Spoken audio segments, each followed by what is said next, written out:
रायपुर में नाइजीरियन छात्र की मौत मामले में पुलिस ने 3 विदेशी छात्रों को हिरासत में लिया है। कल कोर्ट में पुलिस इन्हें पेश कर सकती है। सूडान के रहने वाले हैं तीनों विदेशी छात्र। छत से गिरकर एक नाइजीरियन छात्र की मौत हुई थी। तो यह बड़ी खबर इस वक्त हम आपको बता रहे हैं। हाल ही में नाइजीरियन छात्र की मौत हुई थी।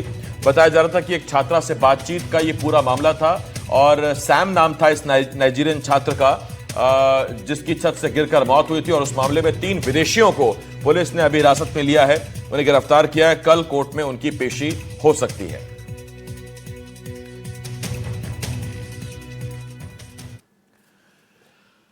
अशोकनगर से बड़ी खबर, जहां सट्टा किंग आजाद पर एक्शन लिया गया। क्रेडिट सोसाइटी की ट्रांजैक्शन पर रोक लगा दी गई है। आजाद से जुड़ी है केजीएन क्रेडिट सोसाइटी। संस्था की जांच के लिए जांच कमेटी गठित की गई है।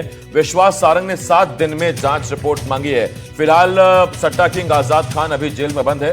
तो ये बड़ी खबर इस वक्त हम आपको बता रहे हैं। आपको बता दें कि इससे पहले उसकी जमानत याचिका भी खारिज हो गई थी।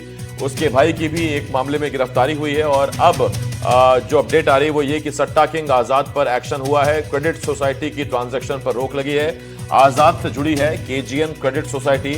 संस्था की जांच के लिए एक कमेटी गठित की गई है। मंत्री विश्वास सारंग ने 7 दिन में जांच रिपोर्ट मांगी है।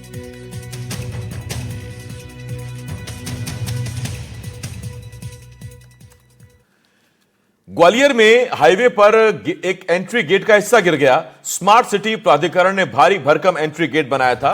भिंड रोड पर यह स्वागत गेट बनाया गया था और उसी में एक बड़ा हिस्सा गिर गया। हादसे में किसी के हताहत होने की खबर नहीं है।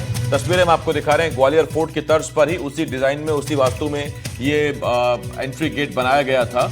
और आप देखिए कि उस जो पिलर है, बड़ा पिलर जो मीनार की शेप का है, उसका एक बड़ा हिस्सा, उसकी कवरिंग गिर गई। हालांकि शुक्र है कि इसमें किसी को चोट नहीं आई है।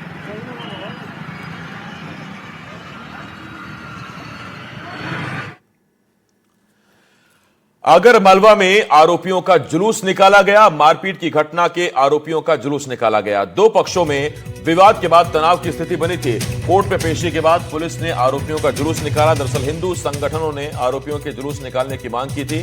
मामले में 2 नाबालिग सहित कुल 6 आरोपी हैं। ये बाइक टकराने को लेकर विवाद हुआ था, जिसके बाद बवाल हुआ और फिर अब उनकी गिरफ्तारी की गई है और उनका जुलूस निकाला गया।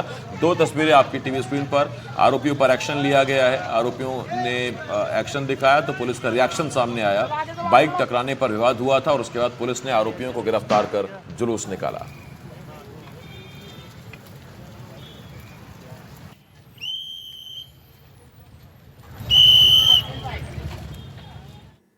ये कालू सिंह पिता रतनलाल यादव ये अपने बच्ची के साथ जा रहे थे, तो इनके राजपूता वहां पे मारपीट की थी कुछ लोगों ने। और उस पैसे जो कि उनसे पैसे की जबरदस्ती की, उसमें उस पर प्रकरण पंजीबद्ध किया गया था।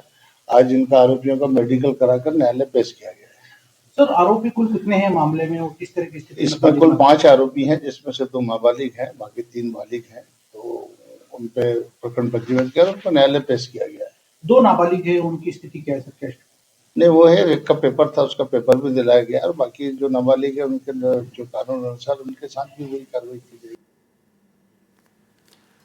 धार से बड़ी खबर, जहां 4 साल की मासूम से दुष्कर्म की कोशिश का मामला सामने आया। पुलिस ने आरोपी युवक को गिरफ्तार कर लिया है। मामले को लेकर पुलिस जांच में जुटी हुई है। दरअसल बच्ची को बैला फुसलाकर आरोपी उसे गोद में ले जा रहा था। संदेह के आधार पर एक राहगीर ने उसे पकड़ लिया। परिजनों को जानकारी दी। परिजन आरोपी को पकड़कर थाने ले गए, जहां पुलिस ने उसके खिलाफ कार्रवाई शुरू कर दी है। जैसे ही माता पिता को सूचना मिली, वह तत्काल उनकी बच्ची को ढूंढने के लिए पहुंचे और उन्होंने देखा कि एक आरोपी उसे गोदी में उठा के लेके जा रहा था। तो उसे मौके पे ही पकड़ा और उन्होंने एफआईआर दर्ज कराई, जिसपे से बीएनएस की जो धाराएं हैं उनमें प्रकरण दर्ज हुआ है और बच्ची के बयान भी हो गए हैं। आरोपी पुलिस हिरासत में था, जिसे न्यायालय पेश किया गया। बड़ी खबर बैतूल से, जहां मुल्ताई रोड पर किसानों ने चक्का जाम कर दिया। सिंचाई के लिए पानी न मिलने से किसान नाराज थे।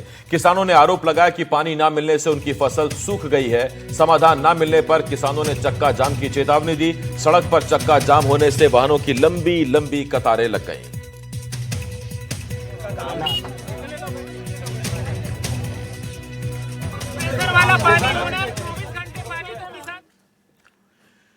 उज्जैन में लैंड पूलिंग एक्ट निरस्त होने के बाद अखिल भारतीय किसान संघ ने इसे किसानों की बड़ी जीत बताते हुए सम्मान समारोह का आयोजन किया। मंगलनाथ मंदिर मार्ग स्थित आशीर्वाद गार्डन में हुए इस कार्यक्रम में मालवा प्रांत के किसान, महिला, पुरुष बड़ी संख्या में शामिल हुए।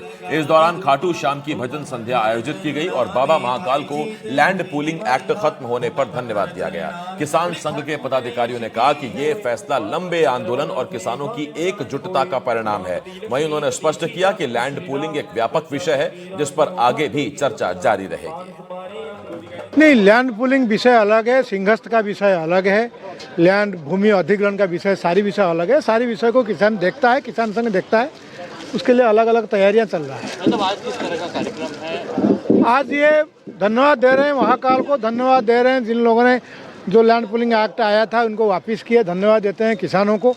किसानों ने एक एक कदम बढ़ाया, इसलिए सफलता मिली, इसलिए सबको धन्यवाद देने के लिए कार्यक्रम है। ग्वालियर में अभ्युदय मध्य प्रदेश ग्रोथ समिट से एक बयान आया जिसने मध्य प्रदेश की राजनीति में चल रही अटकलों पर लगभग विराम लगा दिया। केंद्रीय गृह मंत्री अमित शाह ने मंच से मोहन यादव की जो तारीफ की उसे सिर्फ प्रशंसा मानना भूल होगी। इसे सत्ता की पोजीशनिंग, नेतृत्व पर मुहर और भविष्य की दिशा तय करने वाला संदेश माना जा रहा है।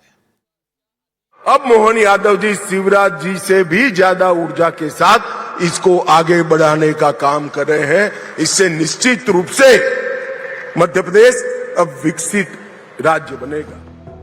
ग्वालियर में अमित शाह का ये वाक्य साधारण नहीं था, ये बयान था और वो भी सोच समझकर चुने गए मंच से, चुनी गई भाषा में और चुने गए शब्दों के साथ। मौका था अटल बिहारी वाजपेयी की 101वीं जयंती पर आयोजित अभ्युदय मध्य प्रदेश ग्रोथ समिट का।